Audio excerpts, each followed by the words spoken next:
You're listening to Station 1190, The Hollow. It's just past midnight, and if you're still awake, you're not alone.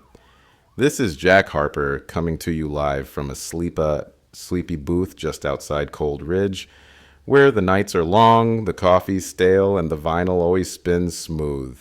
Up next, we've got a little Ellington for your ears and maybe a few messages from the midnight folk. You know who you are. The air outside tonight is thick. Feels like it's holding its breath. But in here, it's warm. And the static hum of the transmitter makes for decent company. If you've got a story, a shout-out, or just can't sleep, the lines are open. Until then, relax. The world's still turning. Far as I know, plays jazz softly in background. Cold Ridge hasn't seen much excitement in years. Some folks like it that way. The silence, the predictability. There's comfort in knowing tomorrow will be the same as today. At least, that's what I used to think. We'll be taking your calls right after this next track. Don't go anywhere. This is The Hollow, and you're not dreaming. All right, that was Mood Indigo by Duke himself, and you're still with me. Unless your radio's acting funny, in which case, same here. Anyone else hearing that? A little crackle behind the track? Probably just the storm that was supposed to roll through an hour ago. Cold Ridge weather's about as dependable as our vending machine. Let me tweak the gain here, Still there. You know, back in the day, we used to blame sunspots for radio interference. These days, I guess we blame satellites or ghosts in the machine. Either way, the sound's weaving through the jazz like it's trying to say something. Pauses. Probably just old cables breathing their last. Still, it's got a rhythm. Almost like, just the airwaves playing tricks again. All right, folks, let's open the lines. Line 1, you're on The Hollow. Talk to me. Caller, breathing heavily. Jack? Jack, are you there? I'm here, friend. Go ahead. Caller, something happened. I was sitting outside, listening to the station like I always do. The sky went real quiet. Then, birds. They just dropped, dozens of them, out of nowhere, like rain. You sure it wasn't some kind of weather thing? Caller, they weren't hit, they weren't sick, they just fell, dead. Where are you calling from? Caller, just outside of town, near the lake. You remember that clearing? That's where I was. It was like something passed overhead, but there was nothing in the sky. Nothing. And then they dropped. All right. Hang tight. I'll report it. Maybe we've got a chemical leak or something. Caller. Quiet. Jack, they were looking up. All of them. Even after they hit the ground. Okay. That was line 1. If anyone else saw something strange tonight, give me a call. Let's piece this together. Something about that last call, it's sticking with me. I rewound the last track. Thought maybe the interference was getting worse. Wanted to clean up the tape. But when I boosted the signal, slowed it down, there's something under it. Beneath the static. It's faint, but there, not feedback, not Morse, not anything I've heard before. It's almost rhythmic, like breath. Words without shape. A voice that forgot how to speak. I ran it through the spectrum board. Don't ask me why. It repeated. Looping. I know I'm not imagining this. If you've got a good ear and a better recorder, backtrack to the last jazz set and listen close. See if I'm losing it. Because I swear, something was trying to come through and it wasn't music. All right, Cold Ridge, maybe we're just spooking ourselves. Maybe it's the hour. Or maybe it's the coffee finally turning on me. Line 2, you're on The Hollow. Caller, laughing nervously. Jack, you sure this isn't a Halloween prank? This whole birds from the sky and ghost radio thing? Sounds like a movie. I'd be the last to pull a stunt like that. Not after what happened last October. Caller, yeah, I guess. Still, I checked my window, and all I saw was fog. Let's hope it stays that way. Caller, yeah. Let's hope. Static crackles loudly in the background. Whoa. Did you hear that? That wasn't you, was it? Caller. nervously. I thought it was you. Okay, we just got hit with a sudden emergency tone. Not scheduled, not ours. Hold on, patching it through. High-pitched tone cuts in, followed by silence. Then mechanical voice. Automated voice. This is not a test. This is not a simulation. They are writing. They cannot be stopped. I didn't cue that. That wasn't on any disk. The signal just cut through everything. This isn't a test. It said that. It said they are writing. Folks, I don't know what's happening, but I think we just heard something we weren't supposed to. More after the break. Stay with me. If you're just joining us, something is happening. Something bigger than Cold Ridge. We've just received an unconfirmed bulletin out of New York. Stock market's halted. Total freeze. No explanation. The Dow didn't dip. It vanished. Phones down. Train stopped. That same emergency tone we heard earlier? It's been hijacking signals across the East Coast. We're hearing fragmented broadcasts, most of them looping. The last one we caught said, "Remain in place. Help is not available. London is dark. Tokyo is offline. Berlin is silent. The lights aren't flickering anymore. They're out." The feed coming through on Channel 9 just now. Military jargon, scrambled voices. Someone shouted, "Target lost," and then it cut. This isn't some local storm or cyber attack. This is everywhere. We're getting flooded with calls. Stay calm. Stay inside. Keep your radios on battery if you lose power. We'll stay on as long as we can. I promise you that. The world is cracking in real time. And here, on this frequency, we're listening to it together. The boards are lit up. I don't have time to screen these. Let's take line 3. Caller, panicked. They're falling. At Grand Central, just falling. People collapsing on the platforms. There's no blood, no wounds, just blank faces. They drop. Slow down. Where are you now? Caller, hiding in a maintenance closet. I heard someone scream that the air changed. Then there was this sound, like metal folding inward. I don't... Caller. One of them stood up. A man in uniform. He walked like he didn't remember how. His eyes were... Line 4. Caller. I saw a fire. A building next to mine, downtown. It was like the flame had shape. Moved with intent. Not spreading. Choosing. I'm sorry, did you say? Choosing? Caller. It moved toward the people first before touching the structure. Okay. We're going to continue taking reports. Stay where you are. Stay off the streets. And if you're hearing whispers, you're not the only one. We've just received confirmation from an environmental monitoring station in Kansas City. A major tributary of the Missouri has turned red. Not tinted, red. Local officials assumed an industrial spill until water samples were rushed to a university lab. The results came back an hour ago. No dye, no contamination, no bacteria, no explanation. The water's chemistry hasn't changed, just the color. The mayor issued a press statement. Her exact words, "This is not a chemical event. This is not a prank. Something beyond our science is occurring." She refused further comment. The feed we received from a storm chaser driving through the area.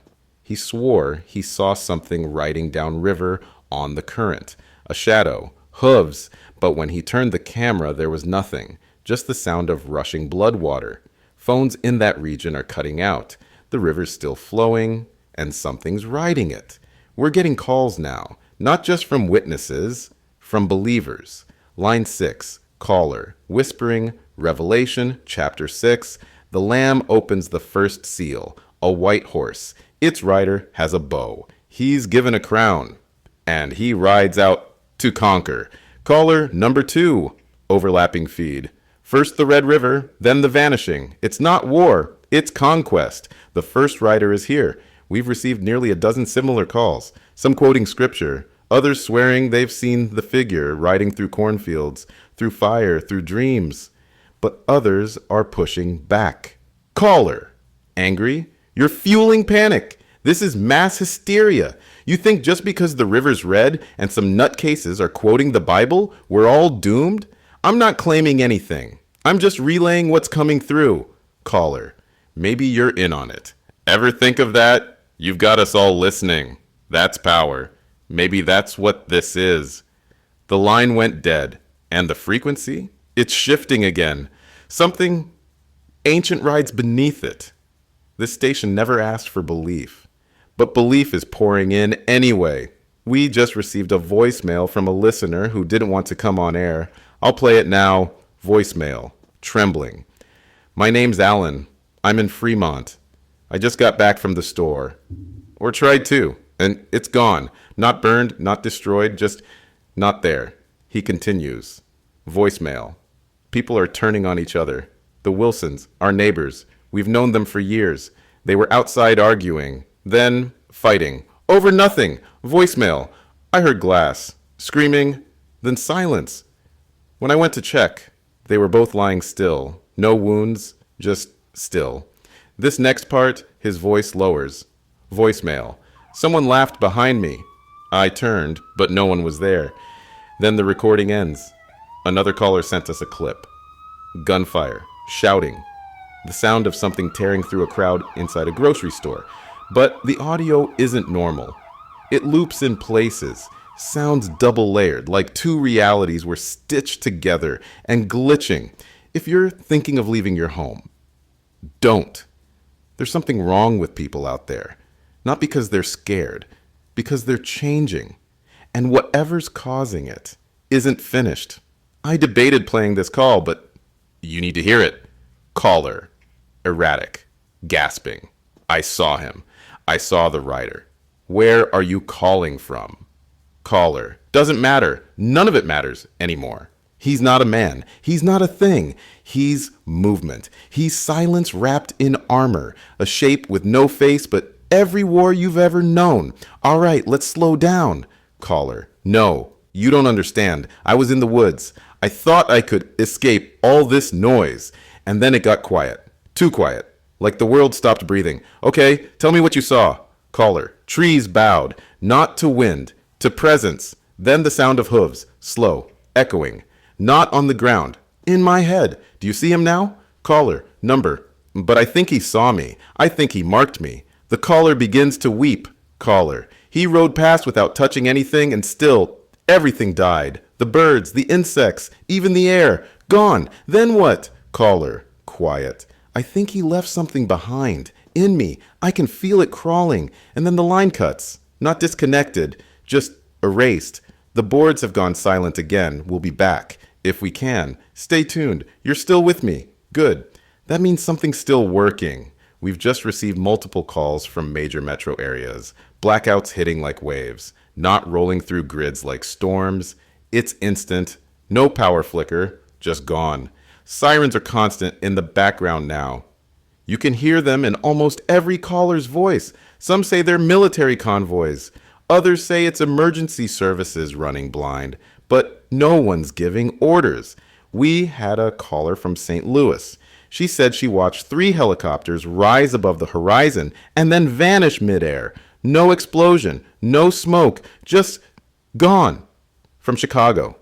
People running into the streets, screaming about something tearing through the sky, but there's no fire, no visible attack. Another report out of Houston, people lining up outside gas stations, only to be told that fuel distribution is now being nationally restricted. The soldier who said that wasn't wearing a name tag. In the distance, these sirens, they're getting closer. You can hear them now, can't you? Under the static, behind my voice. And if you're wondering whether what's coming is man-made or something older, maybe both truths are colliding at once, stay with me. We tried calling local law enforcement again. Same recording. Same cheerful voice. Thank you for calling Coldridge Regional Dispatch. Please hold for the next available agent. It loops, even at 3 a.m, even when there's no one left to answer. A caller from an Air Force family in Colorado Springs sent us something strange. Her father received emergency instructions on a secure military channel. They told him to prepare for invisible contact and forced recontainment. She didn't know what that meant. He didn't either. But he packed, kissed her forehead, and left without saying where he was going. Another soldier, this one from Maine, got different orders. Maintain defensive formation and expect nonverbal instructions. He says their CO hasn't spoken in hours, but continues moving, issuing silent hand signals to a squad that no longer questions it. They're following orders from someone they can't describe and someone they can't question. And if that sounds like madness, well, madness is just what happens when language stops working. And right now, the only voices still speaking seem to be those outside the chain of command. Like this one, right here. We're not done. Not yet. 10 minutes ago, our signal was briefly hijacked. Not overridden. Stitched into. The jazz track I'd cued for the next break never played. Instead, there was static. Then a layered voice, filtered like it had been recorded on 1,000 different machines all at once. It didn't introduce itself. It didn't ask permission. It simply began. There was a time before your time. There was a war before your wars. They rode and the earth cracked, and those who remembered were silenced. Then it gave coordinates. I won't repeat them here. And then came the last line. This was planned before your time began. You were born into the culling. And just like that, it vanished, replaced by the end of a piano solo I never loaded. We checked the board. There's no recording of the breach, but those of you listening, some of you heard it. You've already written in whatever this is. It's using the airwaves like arteries, and it knows how to speak through us. An email arrived just before the breach. No subject line, no name, just a PDF. It looked like a scan page. Old parchment, torn edges, faded ink. I wouldn't have opened it, except it started with a date. Today's date, April 7th. Here's what it said, word for word. On the 7th day of the 4th turning, the seal will break. The war will not begin, it will be remembered. The writers returned not to conquer, but to collect. There were more lines, but they faded into smudges, like the ink was being erased even as I looked. I read that line again and again. The war will not begin, it will be remembered. I'm not sure what that means. Unless it's not a new war we're watching unfold. Maybe we're just reliving a war we never knew we already lost. And if the horseman now riding is war, maybe he's not here to fight. Maybe he's here to remind. There's more to this, and I'll keep reading if I get anything clearer. But I swear, the words seem to shift each time I open the file. Something doesn't want them to stay still. You may have noticed we've been running solo for a while. If you've been a regular listener, you know my co-host, Marcus, always here for the graveyard shift, always 2 steps ahead of the board. About 30 minutes ago, right before the breach, Marcus leaned over and whispered something to me. I didn't catch it. He stood up, walked to the back of the booth like he always does during breaks, and he never came back. I thought he was in the break room, maybe on a call, but then the light on the hall switch flickered red, which only happens when that door is locked from the inside. I knocked. No answer. I used the emergency override key, opened it slowly. No one there. Chair's still spinning. His coffee's still warm. Mics still live. But the man is gone. And here's the part I can't explain. I checked the playback. The moment right before he left, I boosted the gain out of habit. Something he said under his breath. I slowed it down. He said, I think they're in the walls now. Not the building, the walls of sound, the kind we pump out over the signal. I don't know where he went. I don't know if I'll see him again. But I can tell you this, the booth feels different. As if someone else is here now, sitting where he used to sit. And the silence, it's thicker, like it's watching. I'm staying on the mic as long as I can. You deserve to hear this, whatever this is. The board's acting strange again. When I cut the mic earlier, something kept the channel open. There was no input, no one on air, but the signal was live. And beneath the baseline hiss, there it was. Whispers, not electronic artifacts, not feedback, actual whispers, multiple voices, speaking over one another, but not chaotically, like a chorus, low and deliberate. I patched it through the EQ and started isolating frequencies. One sentence kept repeating across them all. Famine follows, then death. It wasn't a threat. It wasn't shouted. It was stated, like a certainty, like the second step in a pattern already set in motion. I sat there for a while, just listening. Not sure how long. Might have been 5 minutes, might have been 50. My watch stopped ticking, my screen clock froze. The only thing still moving was the waveform on the signal display. Still active, still transmitting. To where, I don't know, but someone or something is still out there. Not broadcasting, not interfering, just us listening. And maybe, just maybe, waiting. If war has come to remind us, what exactly is famine coming to take? We're not done. Not yet. We're just getting started. We've started receiving strange voicemails. I didn't ask for them. They weren't left on our line. They just started arriving through our station server, auto-tagged, urgent, with no timestamps. They're from different parts of the world, different languages, but many of them start the same way. Someone breathing heavily, then stammering through a sentence they've already said a dozen times.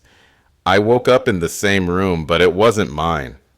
He spoke through the light. The horse was at the door. Some of these messages looped themselves, voice crackling into repetition, then breaking. One came from a woman in Norway. She said her husband hasn't slept in days, not because of insomnia, but because whenever he closes his eyes, he screams himself awake exactly 27 seconds later, every time. Another from Thailand, static riddled, but we caught the last few words. We are speaking things not meant to be spoken, and something is hearing us back. These aren't just ramblings. They're coordinated. They're spreading like a wave. And beneath every voice, if you listen closely, you'll hear something strange. Not a language, not a code, a hum that never stops, like something ancient trying to breathe through them. If you're hearing it too, you're not imagining it. We're picking it up on every channel. We opened the lines again, and the calls were different this time. People aren't just afraid. They're remembering identical dreams, over and over, even from people who've never met, thousands of miles apart. One man said he dreamed of a field where the grass burned in reverse, green growing backward into ash, and 4 riders passed overhead, but their faces weren't human. They were masks, empty, watching. A woman from Detroit described something nearly identical, except in hers, the clock spun backward while the air pulsed with a rhythm she could feel in her bones. They all end the same way. Time stops. Everything goes still. And one rider turns to look at them. That's when they wake up. Some tried not to sleep again. One caller said he forced himself awake for 72 hours straight. The 4th night, he fell asleep anyway. And this time, he didn't wake up screaming. He didn't wake up at all. His sister made the call, said he's still breathing, eyes wide open, but not here. Not really. You tell me what that means. Because if dreams can spread like this, like infection, then we're not dealing with psychology anymore. We're dealing with invasion. Earlier tonight, we invited Dr. Alan Mercer on air, psychiatrist, professor, clinical researcher, one of the last skeptics willing to speak live. He sounded calm at first, confident, talked about trauma responses, mass psychosis, sleep deprivation hallucinations, said what we were seeing was tragic, but explainable. I let him speak for 6 minutes. Then I asked him if he'd experienced anything himself. There was a pause. He said, yes. Quietly, I asked what. He said he heard voices from his son's baby monitor. His son has been dead for 2 years. He brushed it off as a grief echo, a trauma artifact. But then it happened again. Then again. Then he said something I'll never forget. Jack, the more I try to rationalize it, the more it multiplies. I think these things, these patterns, they're feeding off understanding, off our need to explain. I heard him drop his headset. I heard him begin to sob. Then, we are not meant to know what we now know. Line cut. Silence. I haven't been able to reach him since. And I believe him, because some knowledge isn't meant to be handled. Some things aren't broken by fear. They're broken by clarity. Something's wrong with the console. Not technically, not electrically, existentially. I looked at the timer on the broadcast. Seconds froze. Then jumped. Then rewound. I swore I heard a caller's voice before they even picked up. And the track we played 2 hours ago, it replayed itself. Same scratch, same glitch, like time hiccuped. Listeners are saying similar things. One said she looked in her mirror and saw herself whispering words she didn't understand. But her reflection kept speaking even after she turned away. Another swore her unplugged radio began playing a conversation between her and her brother, who died in Afghanistan 10 years ago. She said it wasn't static, it was memory, alive and rewired.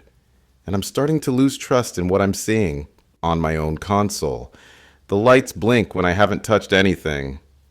The VU meters spike when no one speaks. Are we broadcasting? Or is something else broadcasting through us now? I don't know. But whatever's happening, whatever this is, reality isn't cracking. It's splitting. And we're being dragged between the seams. This just came in from line 5. She sounded calm. Too calm. She said her name was Lydia. She said she'd been listening for 3 nights straight. Said the dream stopped on the 2nd night. Because she did something. I asked what. She said, I let them go. She meant her children, her husband.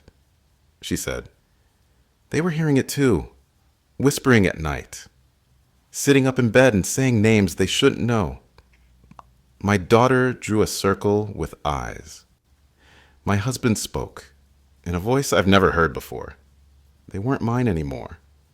Her voice never cracked. She said she made it painless.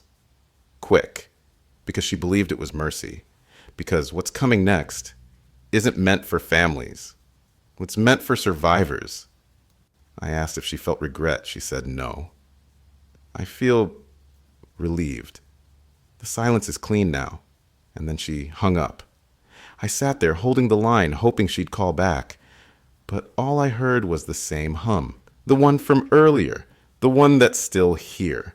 Under everything. We're going to close with a voicemail we received 2 hours ago. It came in unlabeled. No number. No source. It's short. A child's voice. Whispering. He's outside your window. Don't look. Then static. Then something else. Breathing. It didn't match the voice. It was deeper. Slower. Like lungs too big for a body trying to sound human. I've replayed it 6 times. And each time, I feel colder, like something's leaning closer to the booth. You may think it's a prank. I wish it were. But here's what's worse. I checked the station logs. That voicemail wasn't received at 11:42 p.m. It was received at 11:42 a.m. tomorrow. Time-stamped, verified. Somehow we got a message from the next day. And whatever it was warning us about, it's already here. It's just waiting for us to look. I spent the last half hour scanning the emergency frequencies, not because I expected answers, but because I needed proof someone was still out there. What I found was the opposite. Every frequency sounded the same. Remain indoors. Help is on the way. Same voice, same cadence. Not human. Too smooth. Digitally composited. It loops perfectly every 72 seconds. No variation, no update. One channel on the NOAA band plays it backward. Another slowed down, deepened into a growl, but the message never changes. Remain indoors. Help is on the way. Someone or something is holding the line, but it's not responding, not adapting, not listening, which means no one is updating it. No one's in the control room anymore. We've heard nothing from FEMA. The White House feed hasn't changed in 48 hours. Foreign leaders, silent. Military command, gone offline. What we have instead is a ghost in the system, a voice clinging to routine like it still matters. But when the words mean nothing, repetition becomes a kind of madness. And that's all we're left with. A voice telling us to stay put. While the world quietly burns behind the curtain, we tried dialing every local and national agency we could find, police stations, emergency management, state troopers, Homeland Security. Most lines are dead. Some pick up with silence. A few play recordings, and not the kind you'd expect. One line connected to a coastal FEMA hub played a woman's voice. "The river is open. The riders are crossing." Another, a man whispering, "We're not in control anymore," over and over, until the line clicked off. A listener from Arizona wrote in. She said she called a military base outside Tucson, got an auto response that kept looping the same line. Hold the perimeter. Do not engage. Do not perceive. Do not perceive? That's not protocol. That's not even language designed for humans. That's a warning. And then there's the ones that just sound wrong.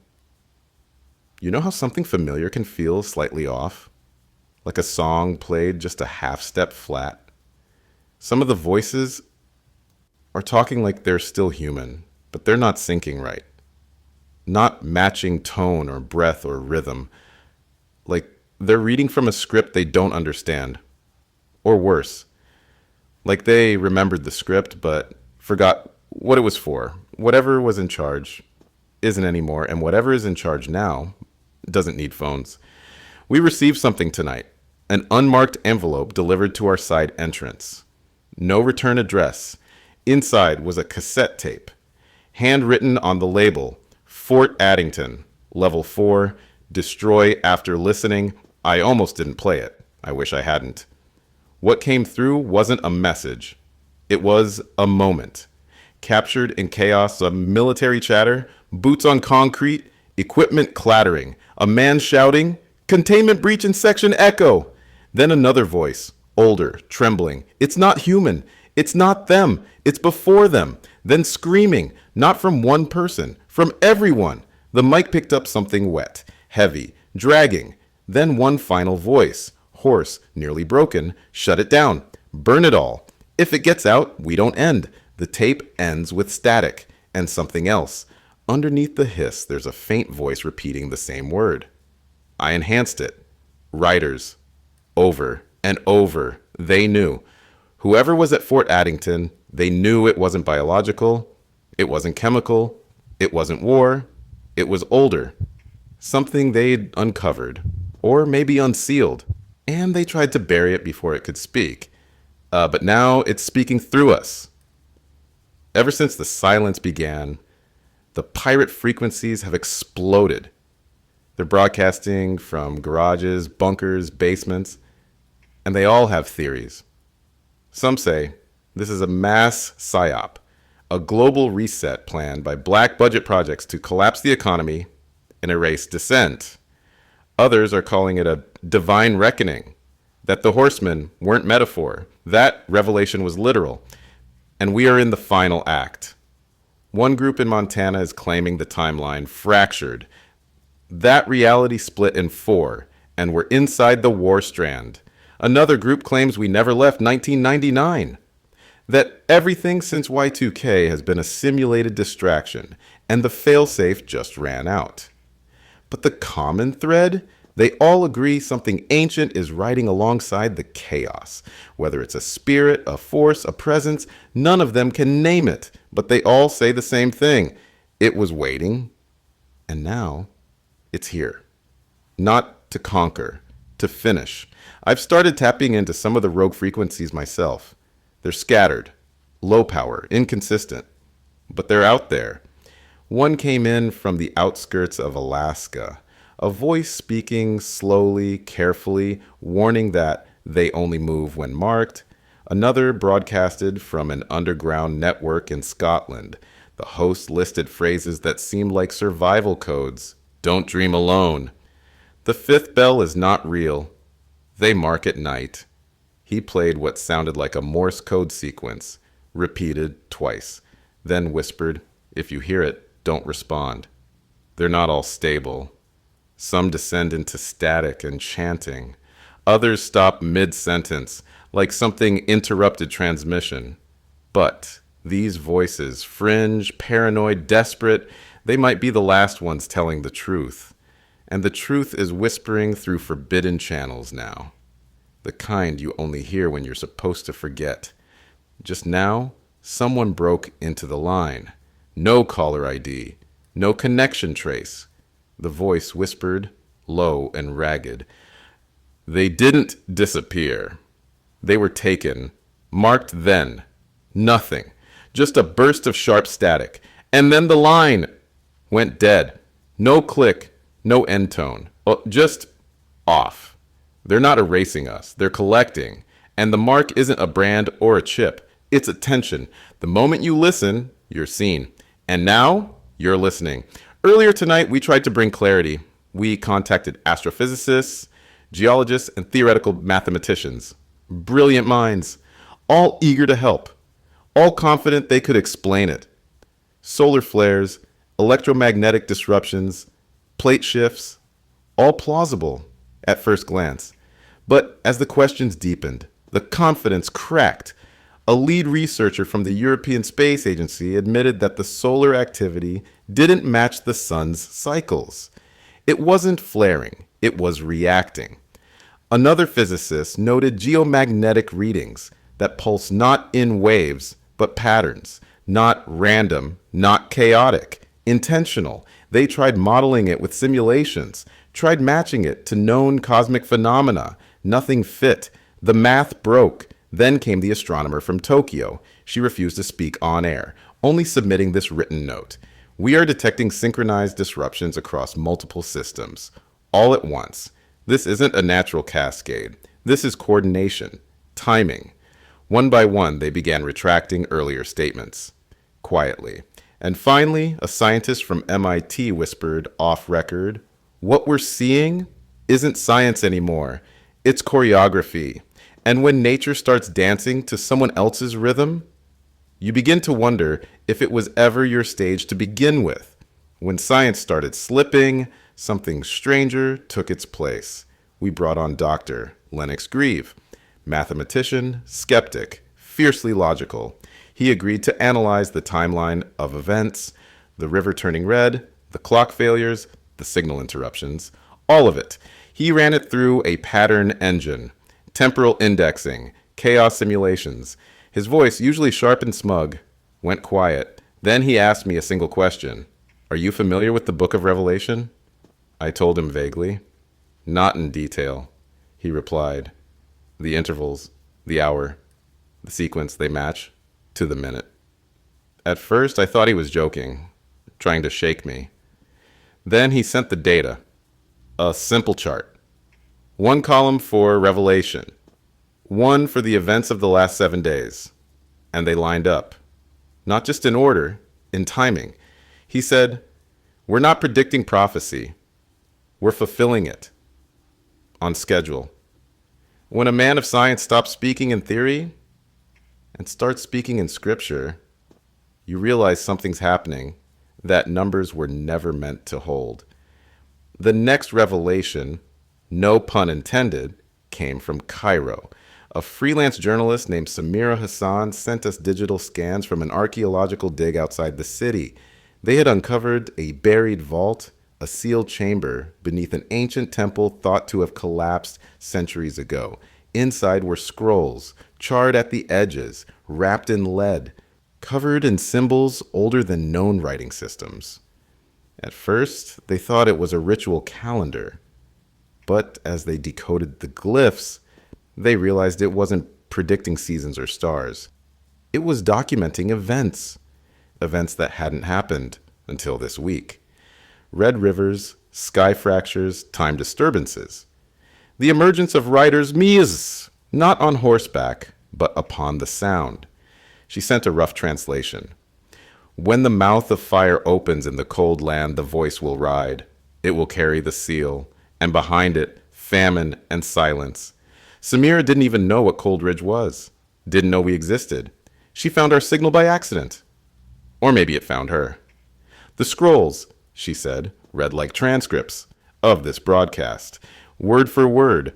If that's true, we're not reporting the story anymore. We are the story. In the last 24 hours, something unprecedented has occurred. Religious leaders across faiths, continents, and centuries of division are speaking in unison. Not collaboration, convergence. We received a joint statement tonight from Orthodox priests, Sunni scholars, Buddhist monks, and even Wiccan circles, all delivered with eerie synchronicity. The symbols align. They're referencing recurring glyphs, ancient marks appearing in temples, manuscripts, and even crop fields, now scorched into spiral patterns. 4 shapes, always 4. They say it represents the riders, and each is not an entity, but a state. Disruption, conflict, desolation, silence. They believe what's happening isn't punishment. It's preparation, a universal shedding. The joint broadcast ended with a single line. Do not resist the silence. Let it pass through you. Only those who forget survive. And just like that, the signal cut. They're not calling for salvation. They're calling for surrender. Earlier tonight, a field technician near Montana sent us an audio file. Said it was captured from a mobile ground mic in a canyon where the light bends wrong. We cleaned it up, ran it through 4 filters. What emerged was hooves. Slow, deliberate, echoing across open land. Not unusual on its own, except there was no horse, no rider, just the sound. And under that, barely audible, was a voice. We slowed it down to 20%, then reversed it, then filtered again. And finally, we heard it. A language older than any tongue, but somehow understandable. This has happened before. Then, you've forgotten. But the sound never does. I played it for myself over and over. Every time, it felt more familiar. Like something I'd heard before I was born. Like a warning passed through blood. We think we're living the story for the first time. But what if we're just the next loop in an endless reel? What if the riders don't arrive once, but cycle? And this time, they're just riding through the radio. I don't know what to say. I've spent years behind this mic. Heard lies, heard truth, heard grief, joy, madness. But never this. This is different. The science is cracked. The voices don't sync. The symbols match across continents. And the sound feels like it's breathing. Not metaphorically, I mean breathing. Slow, rhythmic, drawing us in. And if what we've uncovered is true, if this has happened before and will happen again, then maybe we're not the witnesses. Maybe we're the echo. Repeating a warning long after the first scream was swallowed. Maybe the riders never leave. Maybe we just stop hearing them until someone like me turns the dial just right and hears it all again. I don't know what's coming next, but I'll be here. You're still listening. And that means, so are they. Tonight we heard from people who shouldn't still be alive, not because they're miracles, but because this doesn't feel survivable anymore. And yet, they're still breathing. One caller said she's been sleeping in an abandoned bookstore. Heat still works, oddly enough. She keeps a kettle warm by candlelight, stacks philosophy books around her like sandbags. She said she doesn't read them anymore, just likes knowing they're there. Another lives in the back of a pickup under a collapsed billboard, tuning into this broadcast with a wire hanger and a prayer. He shares canned beans with a stray dog that refuses to leave his side. Then there's the couple from Oregon. He's deaf. She's a violinist. They don't talk much. Just play music into the static. And still, they all said the same thing. You make us feel like we're not the last. That's the thing about silence. You can live in it long enough that it starts to sound like the end, but maybe this voice, this signal, this pulse, maybe it's enough to remind us we're still tethered, that we haven't fully disappeared. Not yet. A man called in tonight from Arkansas, said his name was Thomas. He's blind. Has been since birth. But he didn't call to ask questions or share fears. He called to recite a poem. He said he didn't write it, said it came to him in a dream. He called it the writer's pause. I felt his breath. The wind stood still. I heard the hooves on shattered hill. He bore no sword. He wore no name, but wept alone for all our blame. He paused after that, said he could see it, said he doesn't know what color looks like, doesn't know the difference between dusk and dawn. But in that dream, he dream-walked into a field lit with golden fire. The fourth horseman stood alone, no weapon, just hands, open and sobbing. Said he didn't fear him, said he felt sadness, said the horseman didn't bring death. He waited for us to give it. I didn't know how to respond. I just let him speak.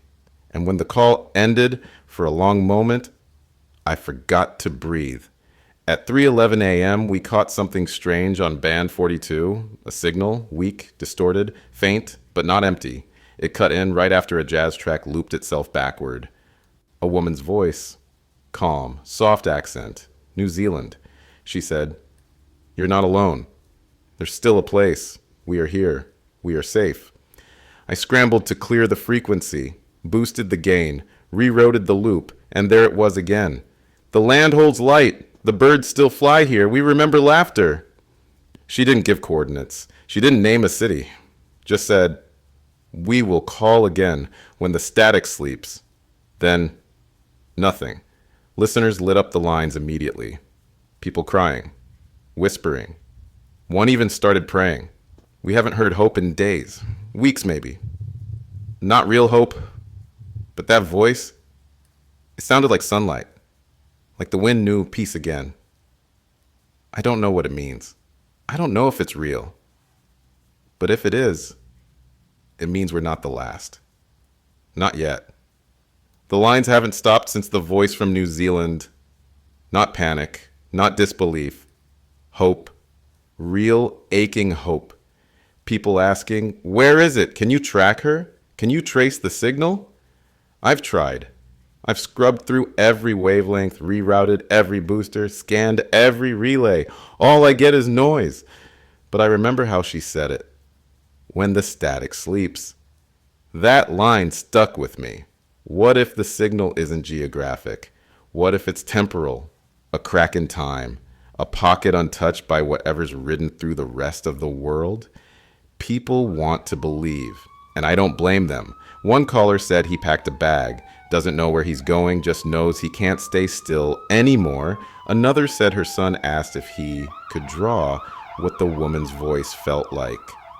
Not looked, felt. He drew a tree, bright gold, with roots growing upward. I don't know what any of it means, but here's what I do know. Faith isn't certainty. It's motion. It's choosing to move forward, even when nothing tells you it's the right direction.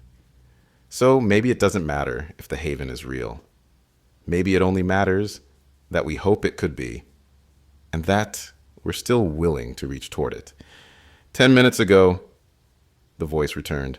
Same frequency, same cadence, but not the same feeling.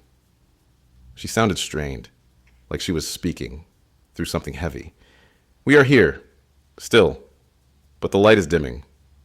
She repeated it twice, then said, "They don't walk here, but they see. They reach through the wrong dreams. We've had to seal the water." I asked her name. She didn't answer. I asked what she meant by seal. That's when the distortion began, sharp, low, bending the audio like metal, warping in heat. Then her voice cut in again, fast. If you hear this, don't follow echoes. Follow silence. It leads truer. That's when the screaming started. Faint at first, then louder. Dozens, but none from her. Just behind her. She didn't scream. She didn't panic. She just said, "Tell them we tried. Tell them." And then static. And I don't think she's calling again. So now we're left with the question, was it ever real? Or was it a mercy illusion? One last flicker of comfort torn away when we dared to believe? I don't know. But I recorded it, and I'll play it again. Because even if it was a dream, it was one we shared. And sometimes, that's the only thing strong enough to carry us into the next hour. There's breaking news.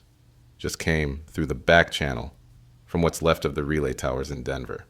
But I can't read it. The clocks just froze. All of them. The red second hand on the studio wall is stuck between ticks. The light above the door flickered and didn't come back. And the signal, it's cracking. Not cutting out, not going silent, just fracturing. The waveforms stuttering like it's echoing through itself. Something's wrong with the air. I can feel it in my throat. Like the pressure's reversed. I tried to speak, but the words echoed before I said them. They're writing, all four, at once. It's not metaphor anymore, not prophecy, not fear. It's now. And whatever this seal was, it's gone. Shattered, you could hear it. A low-pitched pop, like air being sucked into a vacuum that was never supposed to open. I don't know what's on the other side. But we're hearing it now. You are too. Don't turn off the radio, not yet. Because if you can still hear me, then there's still a chance to witness what's left of the world we once understood. I've been watching the same minute loop for what feels like hours. It's 4:04 a.m. again and again. The callers are saying the same thing. One said she answered her own question before she asked it. Another described walking through her hallway twice. The same cat knocked over the same vase. But the second time, she swore it looked directly at her, like it knew it was repeating. Someone called? Just to say they didn't know how long they'd been listening. Said they remember tuning in 3 hours ago, but it still feels like it's about to happen. Even I'm struggling now. I swear I just played this record. I swear I just said this. I swear. Brief pause. I swear I just said that. The clocks are ticking backward. Not all at once. Just some of them. And some aren't ticking at all. They're breathing. There's no rhythm anymore. No before or after. Only now. Endless. Expanding. And in the spaces where time used to live, something else is moving in. The feedback on the board isn't normal anymore. At first I thought it was a loop delay, but then it spoke my name. Before I said it, I played a clip back. The waveform was wrong. Layered. Spoken on top of itself. And inside it, multiple voices. They aren't just whispers, they're responses. One said, "He will turn the page before he reads it." Another, "They'll ask for salvation in the wrong language." And one, clearer than the rest, "You're not broadcasting, you're receiving." I froze when I heard that, because it didn't feel like a metaphor. It felt like truth. Listeners have started writing in, saying they've heard themselves in the static, their future thoughts, choices they haven't made yet. One woman said she was arguing with her husband when she heard herself whisper, "He's already gone." She turned. He wasn't there anymore. If thought is no longer private, if time no longer separates cause and effect, then something isn't just watching. It's inside. And it's speaking through us now. The zealots have hijacked the shortwaves. They're speaking in unison across frequencies now. Preachers, priests, cult leaders, false prophets, all declaring Judgment Day. The seals have opened. The riders walk, bow, or burn. Some of them are quoting passages that don't exist in Scripture, words that rhyme in ancient cadence but appear nowhere in history. One repeated a line like a chant, "He will ride the static flame." He will speak the unspeakable name. It's not just fear anymore, it's hunger. They want it to end. They need it to, because if this doesn't end with judgment, then there's no closure. Just unraveling. Forever. Meanwhile, the messages we're getting from regular folks, what's left of the sane, they're pleading. Tell us what to believe. Tell us this isn't punishment. Tell us there's still meaning. And I don't know what to say. Because what do you say when the storm never makes landfall, but still tears everything apart? When salvation never shows up, but you keep waiting anyway? Maybe that's what this was all along. Not revelation, but realization. That we were never the center, only the echo. And the echo's finally caught up. My voice is glitching. I can hear it. You probably can too. It skips, not mechanically, organically. Like my throat is remembering different versions of this sentence and trying to say them all at once. I looked through this studio glass a moment ago. There was movement. Not a person, not a reflection, a ripple. Like the world beyond the window isn't subject to the same rules anymore. It bent around the console, around the light. And then it stopped. And behind the ripple, something stood. I couldn't see it clearly, but I felt it. And it was feeling me back. It knew I saw it. And it wasn't alarmed. It was curious. Like I was the thing behind the glass now, and it was the one watching the broadcast. I blinked. It vanished. But the mic light is pulsing. Not red, not green. A color I don't have words for. And every time it pulses, I feel myself forgetting a word I used to know. I think it's changing me. And I think that's the point. I was trying to reset the board, to push the signal back into balance, and then my hand stopped. Not of my own will, not paralyzed, just held. And I heard something, not through headphones, not in the room, inside the microphone. Something breathing, then speaking, but not in language, not at first. It spoke through me, not possession, not channeling, convergence. My voice is not mine anymore. And yours, if you're still listening, won't be yours for long, because the signal isn't just riding the waves now. It is the wave, and I'm the last line. Just now, as I tried to say your name, another voice bled through, lower, layered, timeless. It said, "He will speak no more." Then silence, but not empty silence, the kind that listens and waits. I don't know if you'll hear from me again or if I'm already gone, but if this broadcast ends here, you'll know why. They're no longer arriving. They've arrived. I walked outside today. First time in, I don't know how long. The city's still standing, mostly. The buildings are like bones now. Blackened ribs of glass and steel. No cars, no sirens, no voices, just wind, whispering through the fractured edges of things. I passed a pharmacy. Aisles untouched. It's like people vanished mid-motion. A coffee cup still warm on a curb. A jacket draped over a crosswalk light. But no one. Not even the animals, not even the birds. Just me. And the quiet. There was something sacred about it. Not peaceful, hollow. Like the world exhaled too hard and forgot how to breathe back in. I kept waiting for a sound. Footsteps, engines, even a cry. But there was nothing. Even my own breath felt distant, like it belonged to someone else's body. And when I whispered something just to hear it, just to remember my voice, it didn't echo. It sank into the stillness, into the ash. Like the world itself was tired of listening. And maybe it was.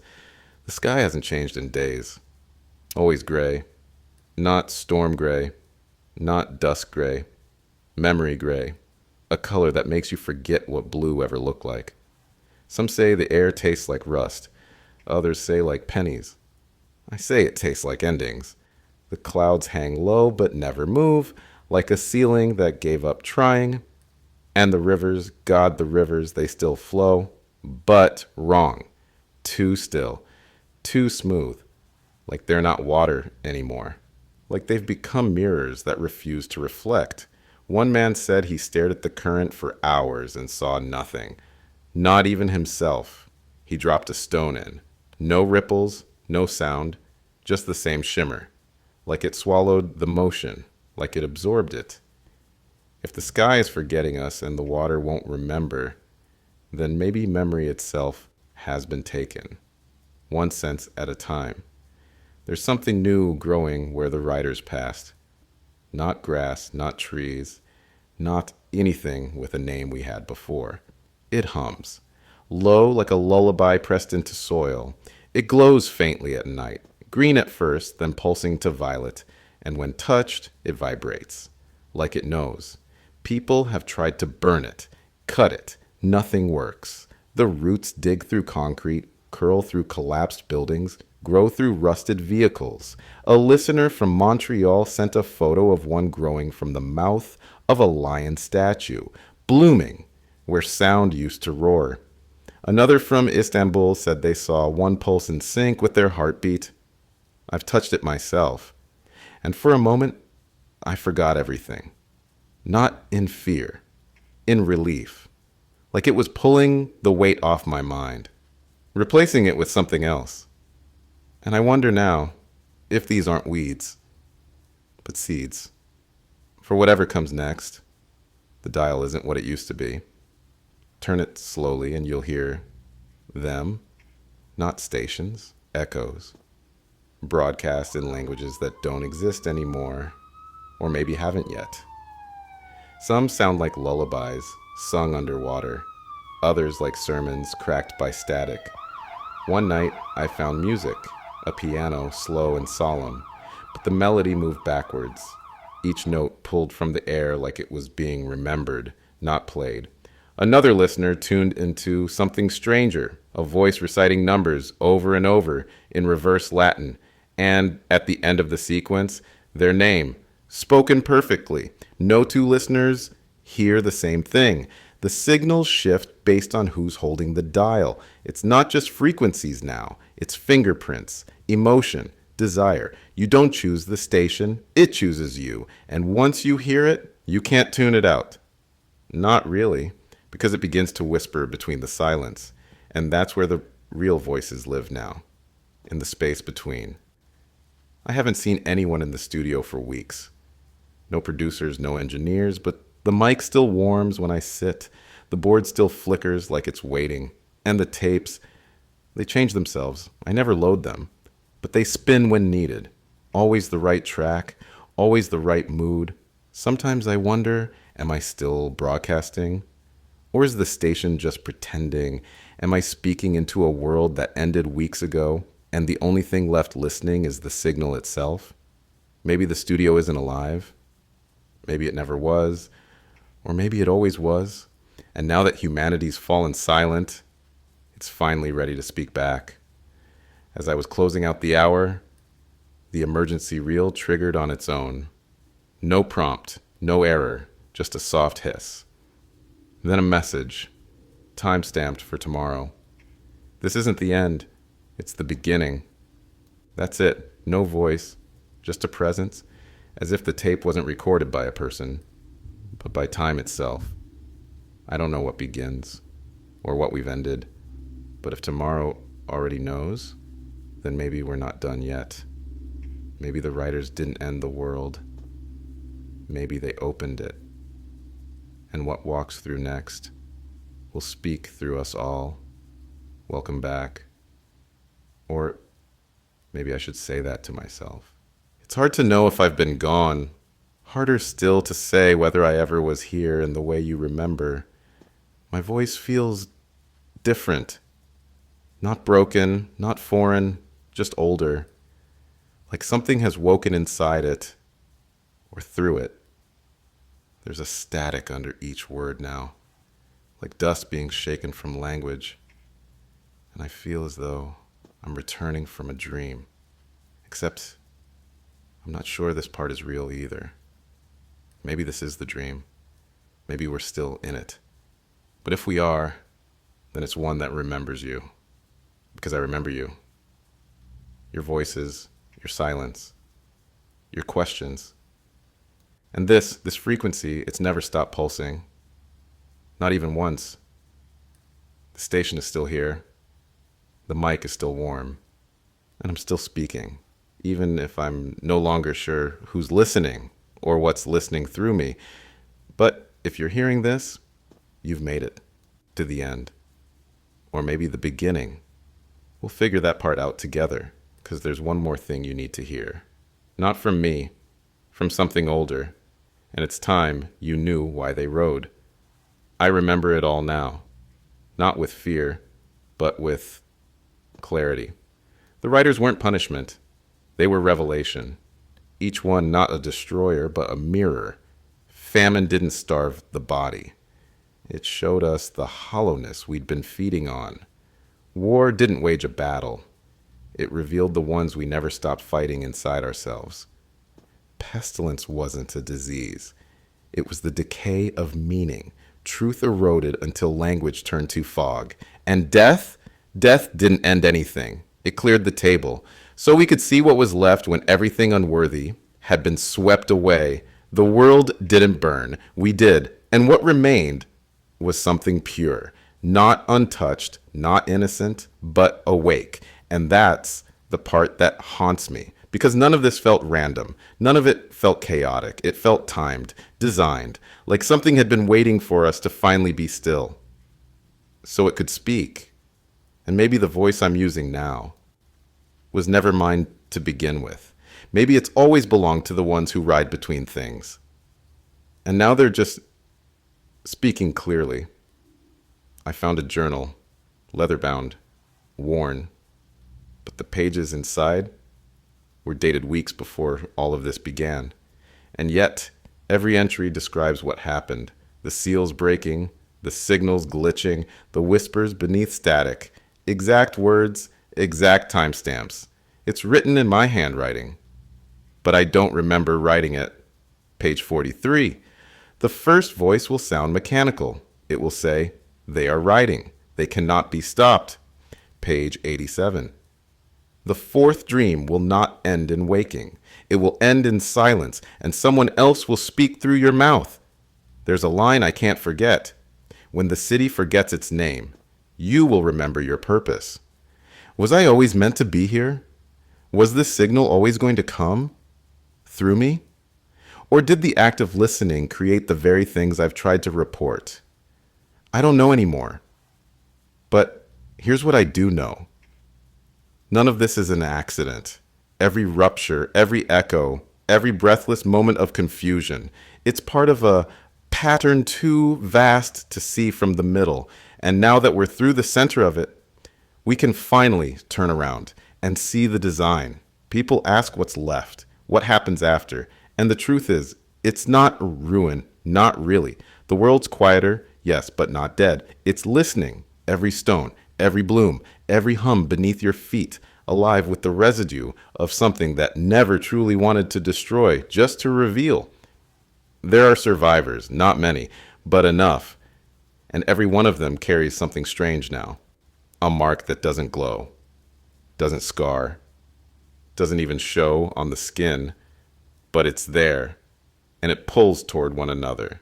They find each other instinctively. No names exchanged, no stories told, just recognition, like they all woke from the same dream and are now walking into the next one together. I don't know what comes after this version of the world, but I believe truly that whatever it is, it knows we're ready. Because the riders weren't hunters, they were midwives, and what they delivered was awareness. If you're still alive, if you're still listening, you were meant to witness this part. Because now it begins. There's music playing. I didn't start it. No one did. But it's there. A piano. Notes soft as breath. Not a melody you'd hum, but one you feel in your ribs. It doesn't rise or fall, just moves.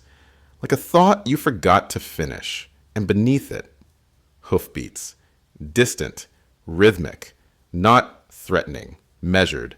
Like they're not chasing, they're approaching. The music shifts each time I blink. One moment it sounds ancient, like bone striking bone, then modern, like glass breaking in reverse. It's every era at once, as though it's not meant to be remembered, just witnessed. People say it reaches them too. A listener wrote in, "It played from my attic. I don't have a piano." Another heard it through the ocean shell of a ruined radio. A child whistled its exact tune in his sleep, though he's never heard music before. And each time the hoofbeats return, they're closer, never galloping, just arriving. One measure at a time. The song doesn't belong to any composer because it was never written, only revealed, and now it plays through us. This is the last segment, or maybe the first. I can't tell anymore because something has shifted. The signal isn't just transmitting, it's breathing. The writers, they never left. They never came to end us. They came to begin us, to show us that we were never asleep, just comfortable, blind to the edges, deaf to the whispers. Now the veil is thinner. Now we hear the in-between. And some part of me, whatever's left, is stepping back. Something else is stepping forward. Not possession, not control. Just clarity. And if you're still listening, then you're part of this too, because they don't arrive with banners or fire. They arrive with attention, with the moment you tune in. And now that you have, they're here again, just outside the range of language, just beyond the reach of fear, one breath away. And I leave you with this. You're still listening to the radio while the horsemen arrive again. The signal will fade now, but not into silence, into remembrance, because you won't forget this. You can't. It's in you now, the hum, the rhythm, the ride.